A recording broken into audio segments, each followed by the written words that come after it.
I am sure that pretty much everyone has at one time or another either read Mary Shelley's masterpiece of horror, Frankenstein, or at least has watched one of the many film interpretations.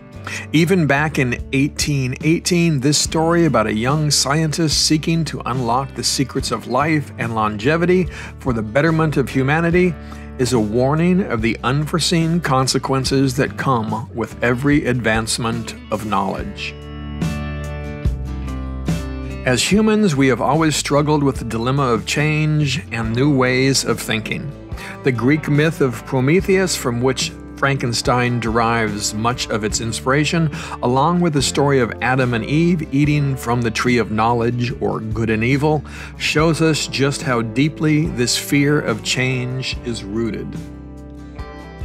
Today, we worry about the advancement of AI and digital currencies, but the narrative is just the same as it was more than 2,000 years in the past. With every advancement in knowledge, there are always benefits and there are always potential downsides.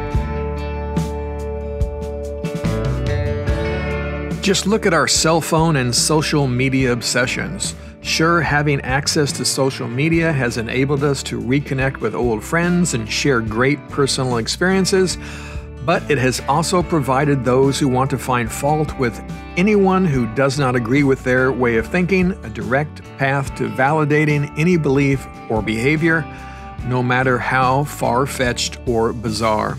Ultimately, it is up to each of us to determine how to use these technologies, and it is our choices that determine whether they are beneficial or damaging. I have often expressed to my wife how all of this tech, including cell phones, computers, and smart TVs, doesn't really make our lives easier. In reality, it most often complicates our lives with passwords, two-factor authentication, and fingerprint verification. Issues that could once be handled with a simple phone call now require us to wade through automated screening systems and AI chatbots before finally getting to talk to someone sitting in a room halfway around the world.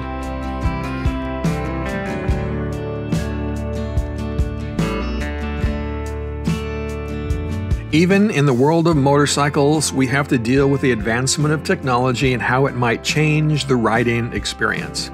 ABS brakes, traction control, inertial management units, electronic fuel injection, ride-by-wire, blind spot warning, and radar-assisted cruise control are just a few of the inventions that have found their way into what many viewed as a very simple and pure experience of motorcycle riding.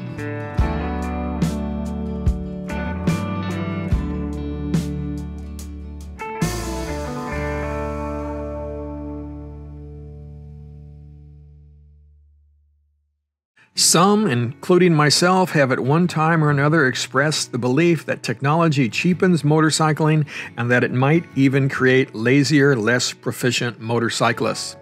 Others, such as manufacturers, are hoping that making bikes easier and perhaps safer to ride will increase ridership and thus sales. Like Schrodinger's cat, until you open the box, all of these possibilities exist.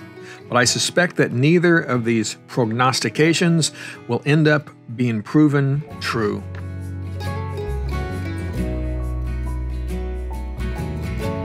When I returned to motorcycling back in 2006, ABS was still not widely available, and some upscale manufacturers were just starting to play with inertial management units and riding modes. The first two bikes I purchased had no ABS, no traction control, or any other high-tech goodie. Surprise, surprise, back then I thought all of that stuff amounted to a bunch of nothing. I thought they were just high-priced gimmicks, and all I needed was my skill to make the bike go. Then in 2015, I bought a Yamaha Super Tenere that was not the most sophisticated bike on the market, but it had ABS, traction control riding modes, and electronically adjustable suspension. Turns out that I was wrong about all that tech. It did not make me a lazier rider, it helped me to get better by making the bike more responsive and easier to control. The next bike I would purchase was a BMW K1600, and it had all the bells and whistles, including lean angle ABS and traction control, riding modes, and hill hold, which I love. Again, I did not find any of these rider aids to be intrusive. They helped me to make the bike smoother to operate, which again helped me to become a smoother rider. When I made a small mistake, the bike was more forgiving, allowing me to make corrections and improve my technique. I now ride a 2023 Triumph Tiger 1200 GT Explorer that again has all the latest technological improvements, and like the BMW, it is a joy to ride. Better brakes, better suspension, and better throttle response make for a better bike that helps me to be a more confident rider.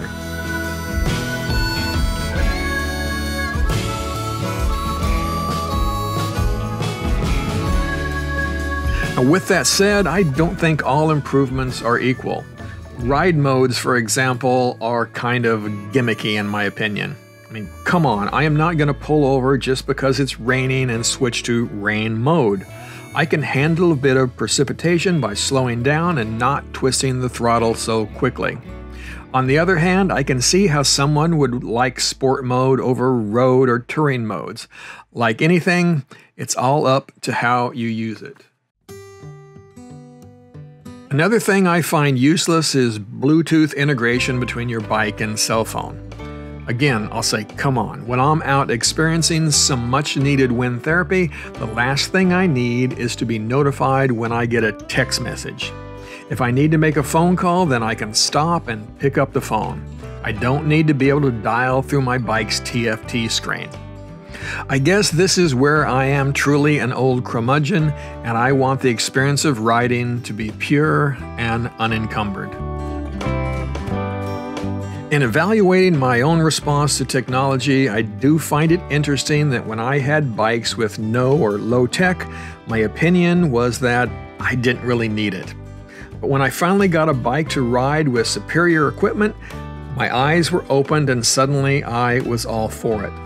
So in thinking about it, this is not really any different than most opinions we hold. We often base our beliefs on limited personal experience without taking into consideration that there may be other, just as valid perspectives. The hope that new technologies can attract a new generation of riders is one of these beliefs. Of course, manufacturers have monetary incentives for wanting to build a new following, and they are looking to any means to do so. If making bikes easier to shift or balance will achieve these goals, then they are all in. I think the fallacy in this way of thinking is that people do not ride motorcycles because they are difficult to ride.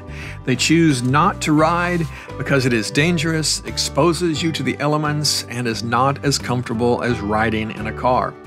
Even if you make all bikes with automatic transmissions and self-balancing, you will not take away these three limiting factors, at least here in the United States. Our culture and road system is just not set up to include motorcycles as a large part of the transportation infrastructure. Other countries may already rely heavily on two wheels, but unless something drastically changes, the U.S. is just not prepared to do so, and technological advancements will have a limited impact. But I am open to the possibility that I could be wrong.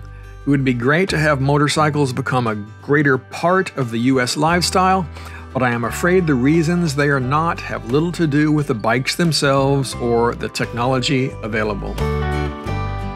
The Greek philosopher Heraclitus is credited with saying change is the only constant in life. While this concept is undoubtedly true, we humans do not like change, and we spend way too much of our time railing against the things we see as disruptions to the old way of living or thinking. Yet change still happens. The only rational way to deal with it is to accept that it is going to happen. Technology changes, societal attitudes change, and our bodies change as we age. It is all part of life. As poor Victor Frankenstein learned, once you open Pandora's box, you cannot put the demons back inside. If, like Frankenstein, you neglect or misuse technology, it can turn around to bite you. On the other hand, if we use technology responsibly, it can improve our lives. Ultimately, it's all up to us. Ride safe, my friends.